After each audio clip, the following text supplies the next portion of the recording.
Լեռնային լճակը, հնդկական հեքիաթ։ Ոչ աստղեր կային երկնքում, ոչ լուսինն էր երևում, իսկ Սաֆիր արքայազնը, հոգնած և ուժասպառ, ոտքերը հազիվ քարշ տալով, քայլում էր դեպի բարձրաբերձ լեռները,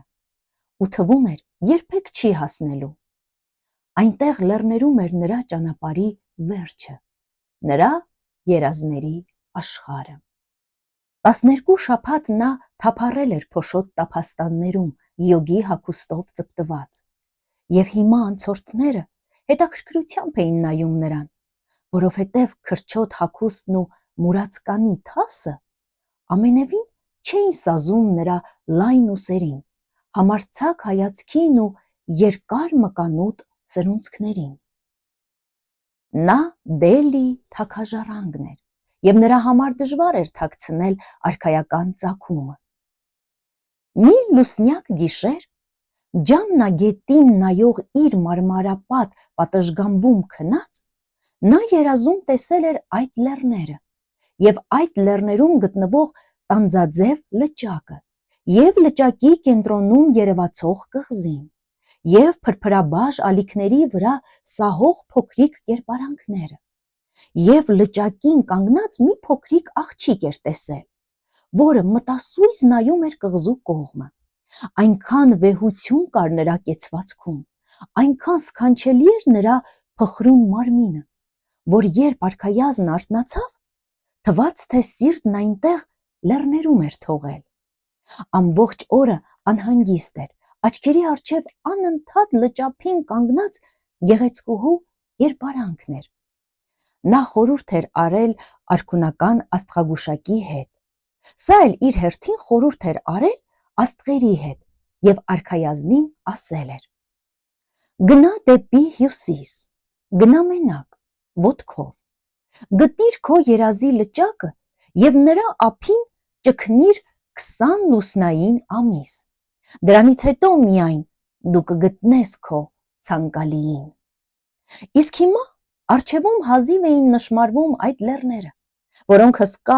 պատնեշի նման կանգնած էին նրա ճանապարհին։ «Օհ, գոնե մի աստղ ցույց տար ճանապարհը», հառաչեց Սաֆիր արքայազնը, և հանկարծ մոտիկ մի աստղ փայլեց երկնքում։ Աստղը իր կարմիր, կապույտ, կանաչ ճառագայթներով նշան էր անում արքայազնին առաջ, միայն առաջ։ Սայթաքելով, բայց ոգեշնչված, նա գնաց աստղի սառը շողերի ետևից, մինչև որ ուժասպառ վայր ընկավ ու գլորվեց մի քարանձավ, և եթե չլիներ ոչխարի մորթուց տաք թիկնոցը,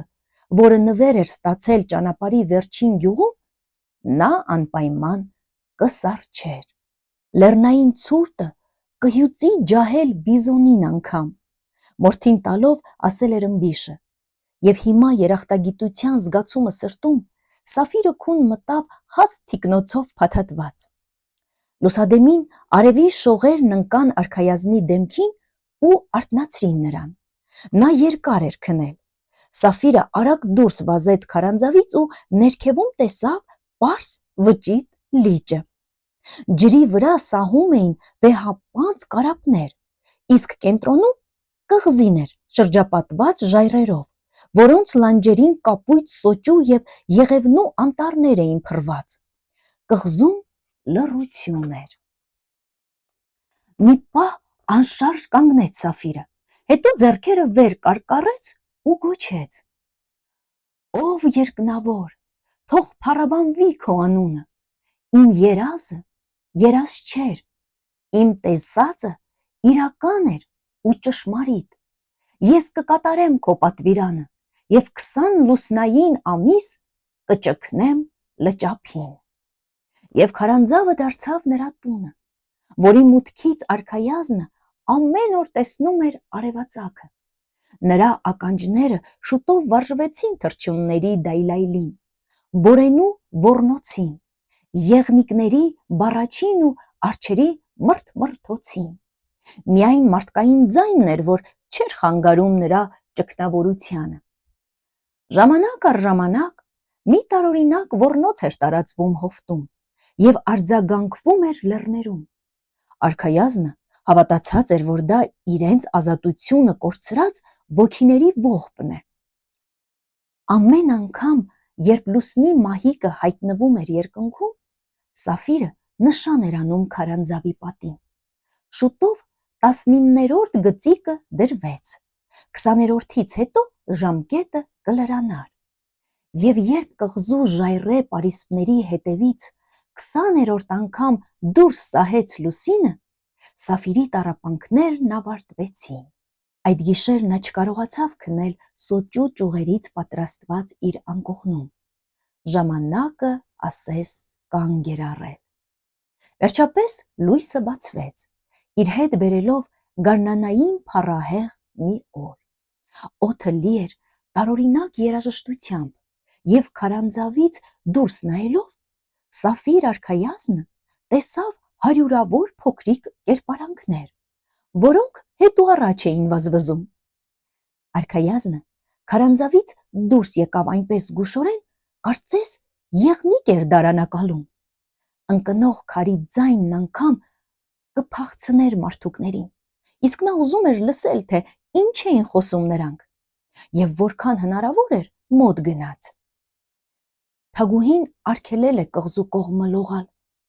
ասաց նրանցից մեկը։ Անցյալ գիշեր վիշապից լուր է եկել։ Օ,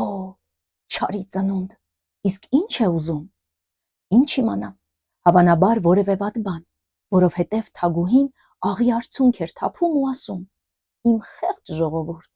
ես քեզ չեմ լքի։ Դե լավ, միևնույն է, ոչինչ անել չենք կարող, արի գնանք լողանք։ Եվ փոքրիկ վարդագույն մարդուկները իրար ձեռք բռնած վազեցին լճապ։ Արքայազնն իմացավ, որ թագուհու անունը Գուլբադան է, իսկ թե ով էր նա կամ ինչ վիշապի մասին էր խոսքը, չհասկացավ։ Հանկարծ նա տեսավ, թե ինչպես մարդուկների ամբոխը ճեղքվեց ու ճանապարհ բացեց հեռվում երևացող պատգարակի համար։ Պատգարակը, որ զարդարված էր կարմիր ու ոսկեգույն դիպակներով եւ զանգակներով, բերում էին ծիրանագույն բաճկոններ ու ալ տաբատներ հագած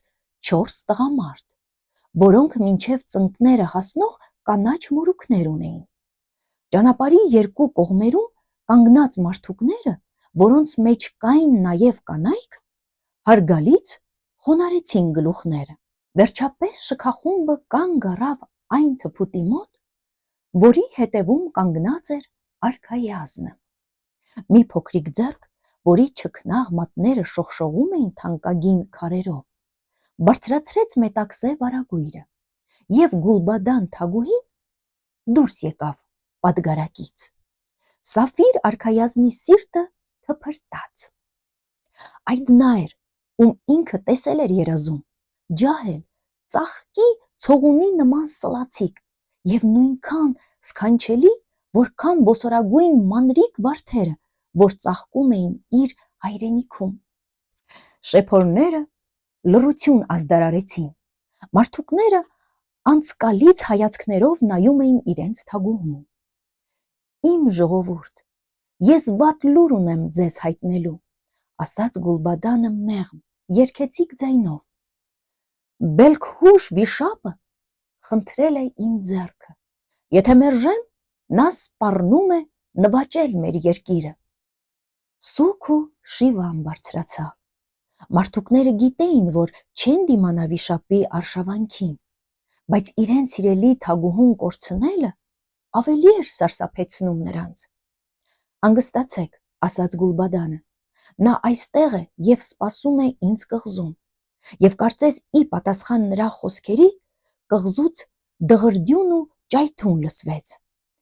Սաֆիրը հիմա նոր հասկացավ, թե ինչ ձայներ էին գալիս կղզուց ու արձագանքվում լեռներում։ Փոքրիկ արարածները վախեցած փռվեցին գետնին, ծածկելով դեմքերը։ Գուլբադանը հպարտ կանգնած արհամարանքով նայեց կղզու կողմը եւ ասաց. Եթե մինչև մայրամուտ մի ելք չգտնենք, խոստանում եմ ամուսնանալ նրա հետ 1 ամսվա ընթացքում։ Դղրդոցը մարեց եւ մարդուկները ոտքի կանգնեցին։ Այսօր գարնան առաջին օրն է, ասաց Թագուհին, հեռու վանեք ձեզնից տխուր մտքերը, լողացեք և ուրախացեք, միայն թե կղզում չմոտենաք։ Եվ մարդուկները երգով ու ծիծաղով հանեցին հագուստներն ու վազեցին լճապ։ Թագուհին մի պահ հայացքով հետևեց նրանց, ապա խոր հառաչ արձակեց ու մտավ պատգարակը։ Քիչ անց նա դուրս եկավ կիտրոնագույն լողազգեստով։ «Թռցրու Թագը», ասաց ինչ-որ ձայն արքայազնին։ Արքայազնը նայեց շուրջը, բայց ոչ ոքի չտեսավ, բացի կանաչ մողեսից, որը պառկած էր քարին, ճիշտ իր ձեռքի մոտ, փոքրիկ բերանը բացած, և պսպղուն աչքերը հառել էր իրեն։ Այլևս չբարանելով Սաֆիր արքայազնը դուրս թռավ իր թաքստոցից ու վազեց դեպի պատգարակը։ Նրան տեսնելուն պես Թագուհու նաժիստները փախուստի դիմեցին աղաղակելով. «Հսկան, հսկան»։ Գուլբադանը դուրս եկավ ջրից և դեմ դիմաց հանդիպեց հսկային, որն ամուր բռնել էր Թագը։ «Չքնաղ տիրուհի», ասաց արքայազնը, «ներիր իմ կոպտության համար, բայց ես շատ ամիսներ եմ սպասել այս պահին»։ Եվ նա մոտեցավ Թագուհուն, ձեռքից բաց չթողնելով Թագը, որը հանկարծ սահեց մատներից, ընկավ ջուրն ու անմիջապես սուզվեց հատակը։ Ամաչելով ինքն իրենից, Սաֆիր արքայազնը շրջվեց դեպի Թագուհին և ով զարմանք, մի բարձրահասակ օրիորդ ժպտում էր իրեն։ Մի՞թե դա Գուլբադան Թագուհին էր։ Այո, նույն սաթի պես սև մազերն էին, նույն մեղմ շագանակագույն աչքերը, նույն վարդագույն այտերը։ Հենց ինքը Գուլբադան էր, կերպարանափոխված։ Մինչ նրանք ժպտում էին միմյանց, Բելքհուշ վիշապը դուրս նետվեց իր որջից։ Նա տեսել էր Թագուհու կերպարանափոխությունը և պոչով կատաղի փոթորիկ բարձրացրեց լճում։ «Փախչենք շուտ», գոչեց Գուլբադանը, «Բելքհուշը կկործանի մեզ, եթե հապաղենք»։ Սաֆիր արքայազնը նրան իր հուժկու թևերի մեջ առավ և տարավ քարայր ապաստարանը։ Այնտեղից նրանք նայում էին վիշապին, որը կատաղությունից կրակ էր ժայթքում, որովհետև չէր կարող հասնել նրանց։ Այն լեռը, որտեղ ապաստան էին գտել Թագուհին ու նրա հպատակները, անհասանելի էր նրան։ 20 երկար ամիսների ընթացքում այն դարձել էր մի տեսակ սրբավայր, ճշմարտության տուն, իսկ ճշմարտությունը այնպիսի ուժ ունի, որից վախենում են չար ուժերը։ Արքայազնը Գուլբադանին պատմեց իր հոր մեծ թագավորության, Դելիում իր տեսած երազի, երկար թափառումների և միայնակ ճգնակեցության մասին։ «Դելի իմ պալատում, ասաց արքայազնը, դու կլինես ամբողջ աշխարհի և բոլոր սրտերի Թագուհին, բայց ասա, խնդրում եմ, ով էր կախարդել քեզ և ինչպես անցավ կախարդանքը»։ Գուլբադանը սկսեց խոսել, և արցունքների խոշոր կաթիլներ գլորվեցին նրա այտերի վրայով։ Իմ հայրը այս լեռների հետևում ընկած երկրի մեծ թագավորն էր։ Իմ ծննդյան օրվա առթիվ կազմակերպած տոնախմբության ժամանակ Բելքհուշը անսպասելի ասպատակեց մեր երկիրը, և մեր բանակը չկարողացավ դիմադրել նրան։ Հայրս պարտվեց և երկիրը վերջնական ավերումից փրկելու համար խոստացավ ինձ կնության տալ նրան։ Նրա քույրը ատում էր մորս և կախարդանքով նրան կանաչ մողես դարձրեց, մեզ էլ գաճաճներ։ Հայրս մեռավ վշտից, բայց մեռնելուց առաջ ինձ ասաց, որ երբ հարավը գա հյուսիս և կորցրածը ետ բերվի, Բելքհուշի իշխանությունից ոչինչ չի մնա։ Այդպես էլ եղավ, ասաց արքայազնը, ես հարավի արքայազնս եկա հյուսիս, դու կորցրեցիր քո փոքրիկ թագը, բայց փոխարենը կստանաս աշխարհի թագը։ Իսկ դու կօգնես իմ ժողովրդին, անպայման։ Իսկ դու կլինես իմ հարսնացուն։ Անպայման, ասաց Գուլբադանը։ Արքայազնը իր գեղեցիկ հարսնացուի հետ վերադարձավ հոր թագավորությունը, որտեղ մեծ պատրաստություններով սպասում էին նրան։ Մետաքսե դրոշները ծածանվում էին քամուց, իսկ սյուներից կախված Հասմիկի ու Նարգիսի ծաղկաշղթաները անուշ բուրմունք էին տարածում չորս կողմը։ Փղի վրա նստած հարսանեկան զույգը անցավ քաղաքի փողոցներով, իսկ զվարթ ամբոխը ծաղիկներ նետեց նրանց վրա։ Արքայազն Սաֆիրն էր վերադարձել։ Այսքանը, կհանդիպենք հաջորդ անգամ, իսկ դուք մի մոռացեք բաժանորդագրվել մեր ալիքին, կհանդիպենք։